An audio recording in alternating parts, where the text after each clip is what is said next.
Friends, मेरे channel का नाम कुछ अलग कुछ रोचक है। सर्च कीजिए इस नाम को यूट्यूब पर और प्लेलिस्ट में जाकर के रामायण महाभारत पुराण आप शुरुआत से पढ़ सकते हैं डिटेल में। आज का चैप्टर है श्री महाभारतम मौसल पर्व। या फिर इस वीडियो के नीचे चैनल के नेम या पिक्चर पे भी क्लिक करके आप प्लेलिस्ट में जा सकते हैं।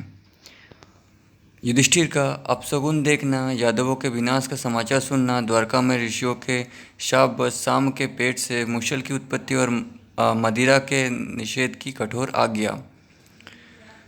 तो दोस्तों, इस वीडियो पे आप जानेंगे कि अर्जुन कैसे लुटेरों के साथ युद्ध किया था, कृष्ण की मृत्यु कैसे हुई थी, ये सब पता चलेगा। अंतर्यामी नारायण स्वरूप भगवान श्री कृष्ण, उनके नित्य सखा विष्णु के नर स्वरूप नरश्रेष्ठ अर्जुन, भगवती सरस्वती और विष्णु के अंशावतार वेदव्यास को नमस्कार करके महाभारत का पाठ करना चाहिए। तो चलिए इन चारों को प्रणाम करके हम शुरू करते हैं। जैसा कि लिखा गया है, भीष्म जी कहते हैं, जन्मेजय, महाभारत युद्ध के पश्चात जब 36वां वर्ष प्रारंभ हुआ तब कौरव नंदन राजा युधिष्ठिर को कई तरह के अपशगुन दिखाई देने लगे। तो युधिष्ठिर ने 36 ईयर्स राज किया था। लाल रंग का सब्सक्राइब लिखा हुआ है, उसको दबा के साइड में जो बेल आइकन है ऑल कर दीजिए लेटेस्ट वीडियो अपडेट्स के लिए। बिजली की गड़गड़ाहट के साथ बालू और कंकड़ बरसाने वाली प्रचंड आंधी चलने लगी। पक्षी दाहिनी और मंडल बनाकर उड़ते दिखाई देने लगे। बड़ी बड़ी नदियाँ बालू के भीतर छिपकर बहने लगी। दिशाएं कोहरे से आच्छादित हो गई। आकाश से पृथ्वी पर अंगार बरसाने वाली उल्काएं गिरने लगी। इसके बाद युधिष्ठिर का स्वर्ग में जाना, ठीक है, स्वर्गारोहण पर्व, उसमें भी ज़्यादा चैप्टर नहीं है, 3-4 चैप्टर हैं, और मौसल पर्व में भी ज़्यादा चैप्टर नहीं है। इसके बाद जितने भी पर्व हैं ज़्यादा चैप्टर्स नहीं हैं, तो एक ही वीडियो में हो जाएगा। राजन, भूमंडल धूल से आच्छन्न हो गया था। उदयकाल में सूर्य तेजोहीन प्रतीत होते थे और उल्कामंडल अनेक कबंधों बिना सिर के धड़ों से युक्त दिखाई देता था। चंद्रमा और सूर्य दोनों के चारों ओर भयानक घेरे दृष्टिगोचर होते थे। तो युधिष्ठिर को ये भयानक अपशगुन दिखाई दे रहे हैं, कुछ अमंगल होने वाला ये युधिष्ठिर को पता चल रहा है।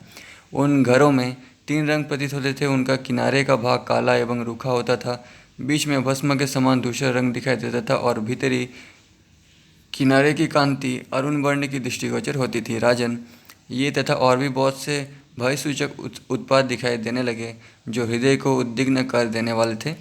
इतने इसके थोड़े ही दिनों बाद कुरुराज युधिष्ठिर ने यह समाचार सुना कि मूसल को निमित्त बनाकर आपस में महान युद्ध हुआ है, जिसमें समस्त वंशियों का संहार हो गया। यानी कृष्ण के राज्य में जितने भी लोग थे वो सब, केवल भगवान श्री कृष्ण और बलराम जी ही उस विनाश से बचे हुए हैं, क्योंकि ब्राह्मण का श्राप था। लेकिन ब्राह्मण ने श्री कृष्ण और बलराम जी को कोई श्राप नहीं दिया था। ये सब सुनकर पांडुनंदन युधिष्ठिर ने अपने समस्त भाइयों को बुलाया और पूछा, अब हमें क्या करना चाहिए। ब्राह्मणों के शाप के बल से विवश हो आपस में लड़ भिड़ कर सारे विष्णुवंशी विनष्ट हो गए। ये बात सुनकर पांडवों को बड़ी वेदना हुई। भगवान श्री कृष्ण का वध तो समुद्र को शोक लेने के समान असंभव था, अतः उन वीरों ने भगवान श्री कृष्ण के विनाश की बात पर विश्वास नहीं किया। इस मौसल कांड की बात को लेकर सारे पांडव दुख शोक में डूब गए। उनके मन में विषाद छा गया और वे हताश हो मन मारकर बैठ गए। जन्मेजय ने पूछा, भगवान श्री कृष्ण के देखते देखते वृष्णियों सहित अंधक तथा महारथी भोजवंशी क्षत्रिय कैसे नष्ट हो गए, ये मैं जानना चाहता हूँ। भीष्म जी ने कहा, राजन, महाभारत युद्ध के बाद 36वें वर्ष विष्णुवंशियों में महान अन्यायपूर्ण कलह आरंभ हो गया।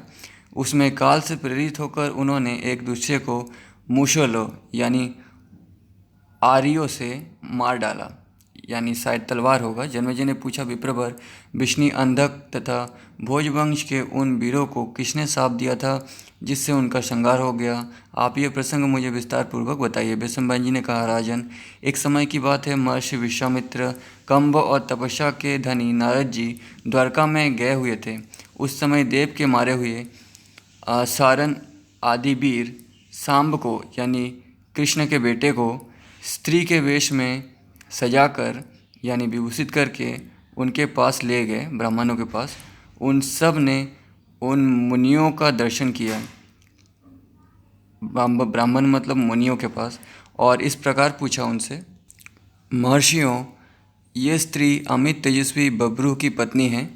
यानी श्री कृष्ण के बेटे को स्त्री रूप में लेके गए थे। बब्रू के मन में पुत्र की बड़ी लालसा है। आप लोग ऋषि हैं, अतः अच्छी तरह सोच कर बताइए इसके गर्भ से क्या उत्पन्न होगा। राजन नरेश्वर, ऐसी बात कहकर उन यादवों ने जब ऋषियों को धोखा दिया और इस प्रकार उनका तिरस्कार किया, तब उन्होंने उन बालक को जो उत्तर दिया उसे सुनो। राजन, उन दुर्बुद्धि बालकों के वंजनापूर्ण बर्ताव से वे सभी महर्षि कुपित हो उठे। क्रोध से उनकी आंखें लाल हो गई और वे एक दूसरे की ओर देखकर इस प्रकार बोले, क्रूर, क्रोधी और दुराचारी यादव कुमारों, भगवान श्री कृष्ण का ये पुत्र सांब एक भयंकर लोहे का मूसल उत्पन्न करेगा जो विष्णु और अंधक वंश के विनाश का कारण होगा। उसी से तुम लोग बलराम और श्री कृष्ण के सिवा अपने शेष समस्त कुल का संहार कर डालोगे। हलधारी श्रीमान बलराम जी स्वयं ही अपने शरीर को त्याग कर समुद्र में चले जाएंगे और महात्मा श्री कृष्ण जब भूतल पर सो रहे होंगे उस समय जरा नामक व्याध उन्हें अपने बाणों से बींध डालेगा। ऐसा कहकर वे मुनि भगवान श्री कृष्ण के पास चले गए।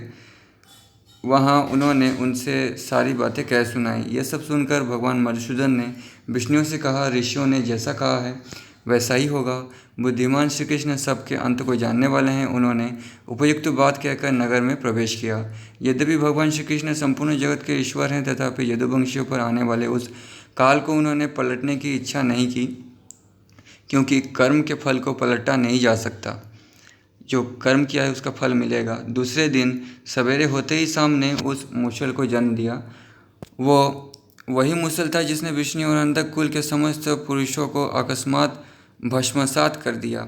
विष्णु और अंधक वंश के वीरों का विनाश करने के लिए वो महान यमदूत के ही तुल्य था। जब शाम ने उस शाप जनित मूसल को पैदा किया, तब यदुवंशियों ने उसे ले जाकर राजा उग्रसेन को दे दिया। उसे देखते ही राजा के मन में विषाद छा गया। उन्होंने उस मूसल को कटवा कर अत्यंत महीन चूर्ण करा दिया। नरेश राजा की आज्ञा से उनके सेवकों ने उस लोह चूर्ण को समुद्र में फेंक दिया। फिर उग्रसेन भगवान श्री कृष्ण, बलराम और महामानव बब्रू के आदेश से राजपुरुषों ने नगर में ये घोषणा करा दी कि आज से समस्त विष्णुवंशी और अंधकवंशी क्षत्रियों के यहाँ कोई भी नगर निवासी मदिरा या शराब ना तैयार करे। जो मनुष्य कहीं भी हम लोगों से छिपकर कोई नशीली पीने की वस्तु तैयार करेगा, वो स्वयं वो अपराध करके जीते जी अपने भाई बंधुओं सहित शूली पर चढ़ा दिया जाएगा। अनायासी महान कर्म करने वाले बलराम जी का यह शासन समझकर सब लोगों ने राजा के भय से ये नियम बना लिया कि आज से ना तो कोई मदिरा बनाना है ना पीना है। भीष्म पंत जी कहते हैं, जन्मेजय, द्वारका के लोग रात को सपनों में देखते थे कि एक काले रंग की स्त्री अपने सफ़ेद दांतों को दिखा दिखा कर हंसती हुई आई है और घरों में प्रवेश करके स्त्रियों का सौभाग्य चिन्ह लूटती हुई सारी द्वारका में दौड़ लगा रही है।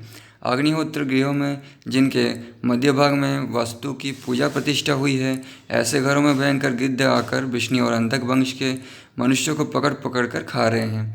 ये भी स्वप्न में दिखाई देता था। अत्यंत भयानक राक्षस उनके आभूषण, छत्र, ध्वजा और कवच चुराकर भागते देखे जाते हैं। तो स्वप्न में तो कोई देखता ही है कुछ भी। जिसकी नाभि में वज्र लगा हुआ था, जो सबका सब लोहे का ही बना था, वो अग्निदेव का दिया हुआ श्री विष्णु का चक्र विष्णु वंशों के देखते देखते दिव्य लोक में चला गया। भगवान का जो सूर्य के समान तेजस्वी और जुता हुआ दिव्य रथ था, उसे दारुक के देखते देखते घोड़े उड़ा ले गए।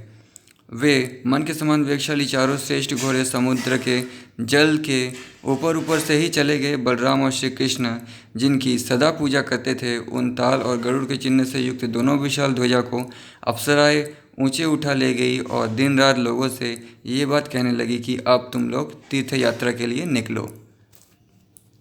तदनंतर पुरुष श्रेष्ठ विष्णु और अंधक महारथियों ने अपनी स्त्रियों के साथ उस समय तीर्थ यात्रा करने का विचार किया।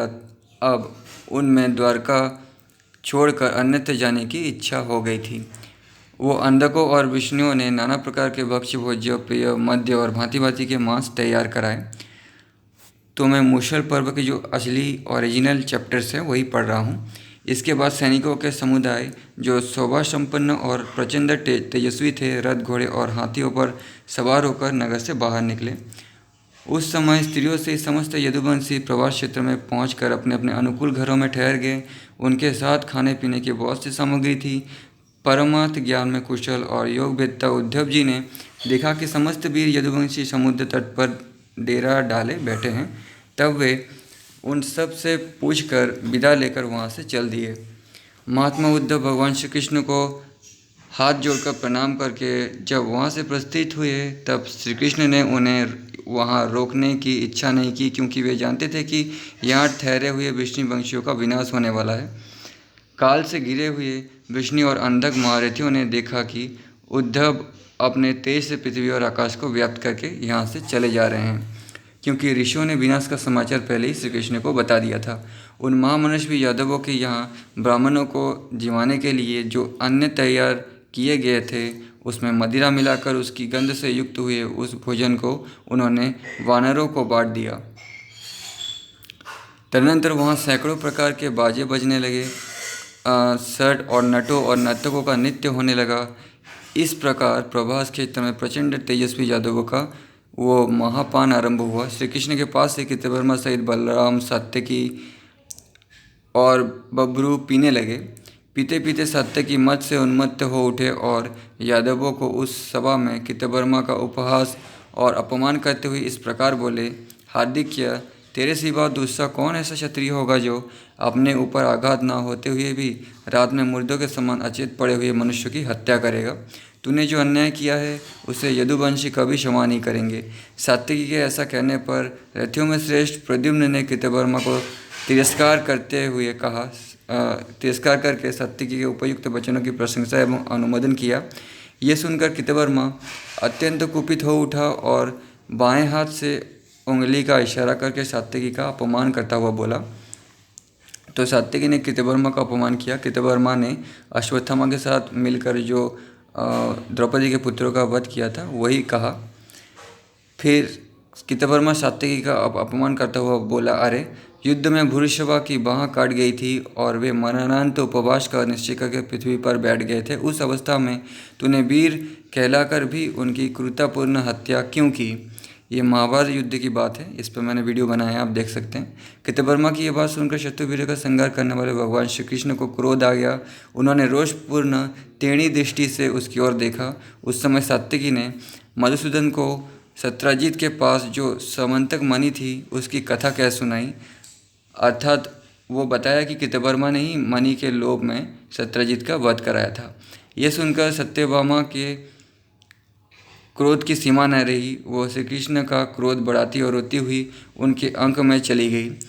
तब क्रोध में भरे हुए सात्यकी उठे और इस प्रकार बोले, सुमध्या में ये देखो, मैं द्रौपदी के पांचों पुत्र के दृष्टिद्युम्न के और शिखंडी के मार्ग पर चलता हूँ, अर्थात उनके मारने का बदला लेता हूँ और सत्य की शपथ खाकर कहता हूँ कि जिस पापी दुरात्मा कृतवर्मा ने द्रोण पुत्र का सहायक बनकर रात में सोते समय उन वीरों का वध किया था, आज उसकी भी आयु और यश का अंत हो गया। ऐसा कहकर कुपित हुए सात्यकी ने श्री कृष्ण के पास से दौड़कर तलवार से कृतवर्मा का सिर काट दिया।